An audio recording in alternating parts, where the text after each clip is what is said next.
guys, welcome back to an episode of 12-inch Figure Fanatic. Remember to subscribe. So today we're going to be opening up the Hot Toys re-release of the 1989 Batman. They originally released this figure a few years back, and lately it seems they're on a kick, making 2.0 versions of figures that they did.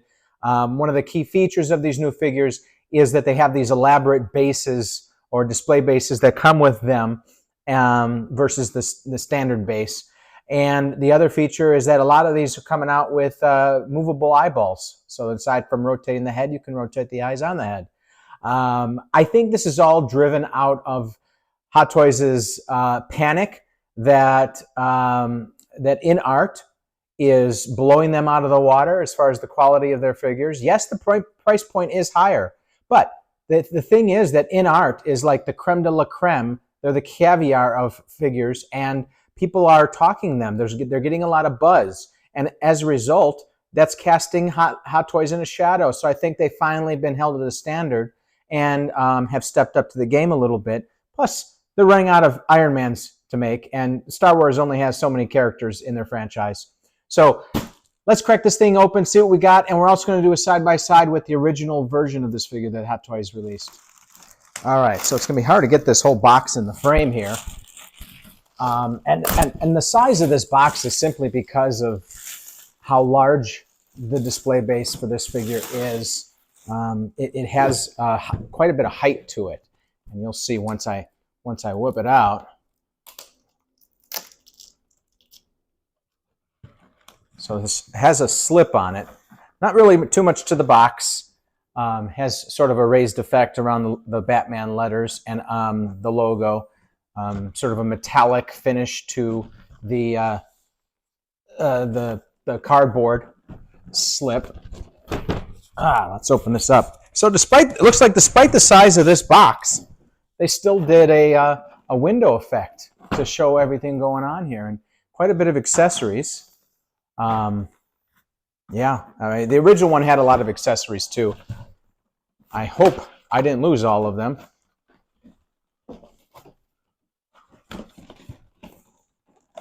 Okay. Forgive me if some of this is out of frame temporarily.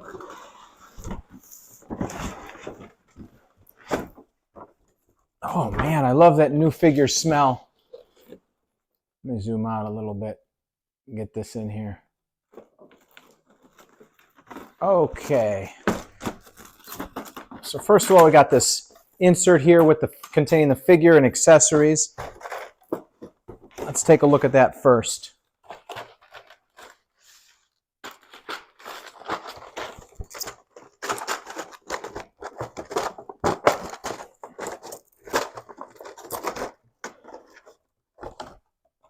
Uh-oh. Okay. Very nice figure. Wow.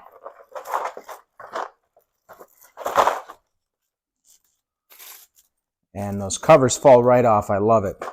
Not too tight on that. All right, so very nice figure. The thighs are a little thicker than I remember from the original one, but we're going to do that side by side so I could verify. Also, the feet have a little bit more of a gloss than I recall too, but it could be more screen accurate. Not too much dexterity in the ankle, though you can tell that it's intended to bend slightly. Yeah, the bendability is definitely much more fluid than I'm used to. Yeah, up here as well, and it also stays put. Despite the stiffness of the rubber suit, it stays put when you do bend it. But you only get really half the face to dignify the likeness of the figure, but the eyes look great. The paint job looks great. Yeah, very solid figure. And the cape is a different material than the other figure as well. It's got the wire framing to it, however, so you can. Oh, interesting. So they got the wire framing on the sides, but not on the bottom. Yeah. I've never seen that before. Usually they go the whole way. And there's a few areas throughout. Looks like not there, not there. So the first first two webbed strands, essentially, three of the cape do bend. And I imagine that one of the options, yeah. So like the original figure, it has the option to have the hand stretched out and the sort of the bat effect. And oh, these move around. Okay, it's got this protective sheet here. Let me remove this real quick. And I think that's just to protect the rubber because it was coming into direct contact with the plastic from the belt. Okay, so I removed that black paper. It was nicely concealed though. The spikes here seem a lot more sturdy than the original figure. I think on the original figure, one of mine actually broke off and I had to re-glue it. This is not part of the suit.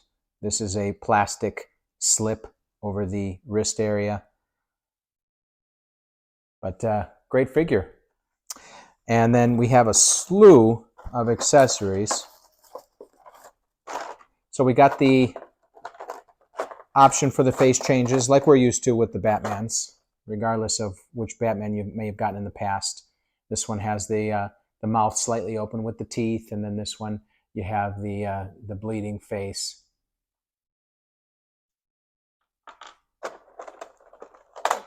I imagine they did use the same molds for some of this stuff, because I definitely recognize this from the original one. This was that device that that made the line for him to swing on.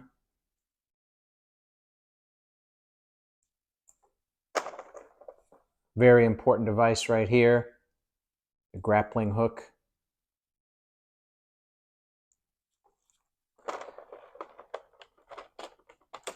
Got three of these. I think they're like tranquilizer darts maybe. And this is translucent in the middle here. I forget what this is for. It has a series of numbers on it.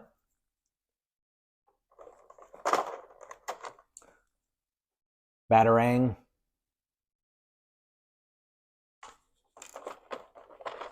I believe this is what called his Batmobile. He held this up, I think. Some throwing stars, two different colors there. This I don't remember from the original one. This is the shoe from God, I forget her name. I'm not that big of a Batman fan. I should know her name. And then we got a set of options for hands here. And then we've got the sticks that he holds on to so that he can have the wing spread. And yeah, that goes on to something. That's probably the instruction manual. And then I don't know what this device is. Maybe to hook onto the belt, something. I'll read about that as well. And then this looks like I've seen this device before to change the eyeballs, I imagine. So it probably has that feature as well. Next, this monstrosity.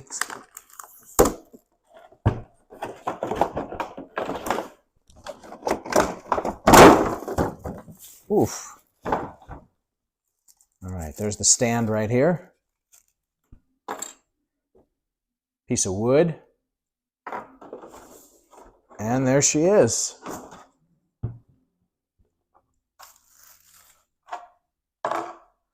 All right, and then this, I imagine, goes in there somehow. Yep. Very good detailing on this. Has a metal plate right here that says Batman. And it looks like, I mean, by the angle of this, you could tell that it was a stairwell that broke. I remember that in the film. It has one step here as well. And then you've got the statue, the gargoyle.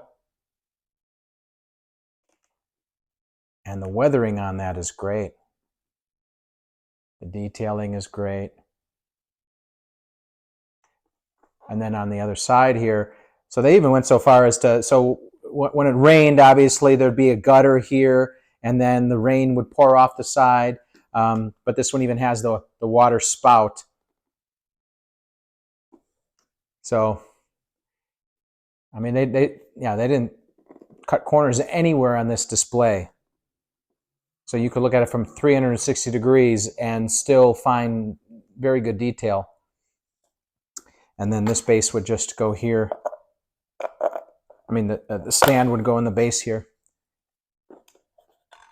And that's pretty much that. It does have some good weight to it. Not as heavy, though, as I might have expected. So it's probably, yeah, you could tell there's some ply to it. So it's hollow inside, not a complete solid sculpt.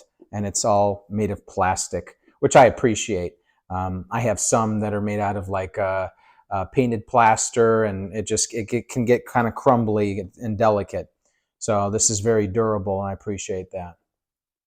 So yeah, you do have some concealed line in here. So the wings are separately attached from the gargoyle's body, and they have a line there, but it's concealed by the wings. So you can't tell when you look at it, really. Excellent. All right, so let's get this figure set up. I'm going to read the instructions about some of the details that I didn't know about, and then give you my final thoughts and the side by side with the original. All right, so here he is set up, and it really looks nice. I think it's a good sized display. One thing that I noticed from reading the instructions, so this is magnetized. The two pieces of the grappling gun can separate, and the top part has a hook that goes into the belt, and you could attach that. And then this one is magnetized, although the magnet is kind of weak, which is the same issue that I had with the original figure as well. This display has the option to rotate the statue, so you can face it in any direction you want. In addition, one of the options is to simply remove this statue entirely and place him on top, so standing on top of that top of the base, as if to jump off. So here is the other Batman, the original figure that they released. And an interesting thing is, if you look at the instructions from the new one, the old stand is on there. So I got the deluxe version with the nice deluxe base, but according to the instructions, they brought back the original base, which I have a lot of criticisms about this cheap looking light feature that they used here, where there's some slight rotation so you could aim it at the figure, but it hardly worked because it wasn't bright enough.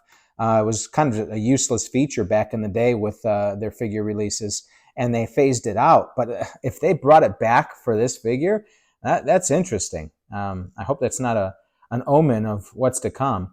But yeah, so that's it. The main feature that's different between the two figures, and there's probably going to be a lot of mixed opinions on this, is the cape itself.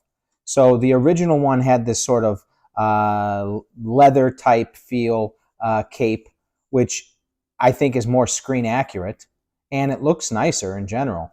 Still had the wire frame to it, although the wire was only around the sides and along the bottom, versus the new cape, which has, like I said, the 3 frames of wire, and then nothing on the bottom here, and then only the front side here. But it's also kind of a shiny, but not quite, regular material. And look at that. It's not even sewn together at the bottom. So to me, it looks like they cut corners on the cape.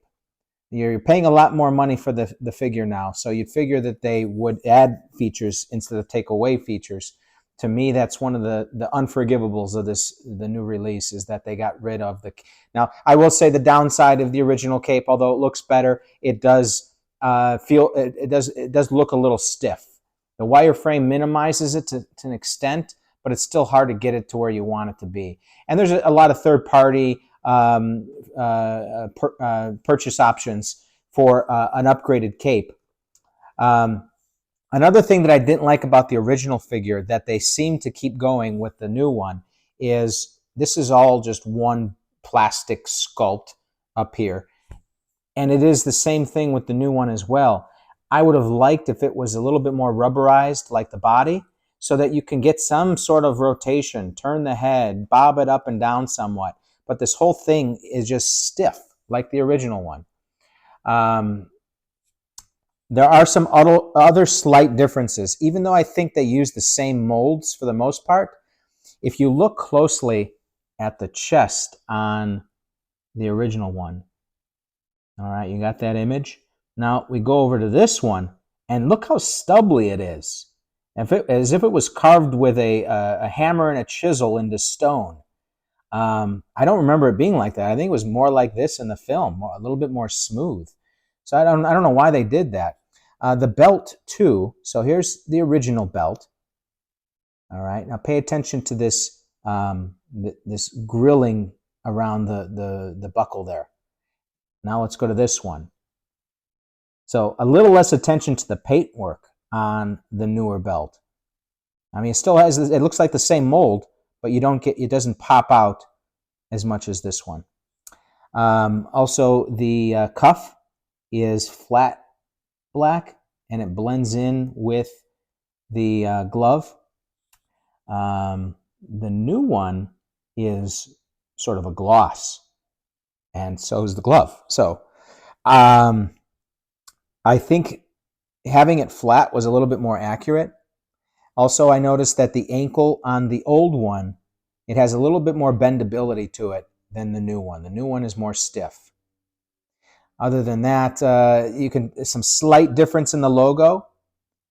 So this one is a little bit more, I don't know how to put it, but a little bit more delicate in the sculpt and paintwork. Like, look at the bottom of the outside wing here, right? Look at that. That's probably where you could see it most.